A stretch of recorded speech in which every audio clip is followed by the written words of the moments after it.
New at 6, a resource for families encountering difficulties getting the COVID-19 vaccine. Right now, the state is in phase 1B of its rollout plan. When it comes to getting scheduled for the first and second shots, some people with disabilities might run into roadblocks, but there is help. The effort to get the COVID-19 vaccine to Ohioans can come with a challenge for some of our neighbors. Disability Rights Ohio is working to help those who run into problems. We're making an effort to make it accessible to people with disabilities. So explaining things in a clear, understandable way that's hopefully helpful to people with disabilities, and also encouraging people to contact us directly. The civil rights group is fielding calls from people with concerns. I think I have one of those disabilities, one of those medical conditions, and I think I fit within that priority category, but I'm not sure. I'm being told I don't, and I think I did. I think I do.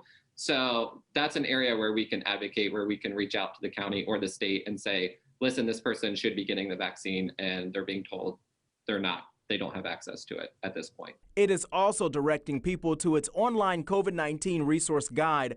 More than a dozen categories will link you to information about agency updates, housing, COVID education, and developmental disabilities. Just to educate people about the vaccination process and try to answer questions people may have. There's a lot of misinformation out there, so trying to provide accurate, objective information to the public, to people with disabilities and their families.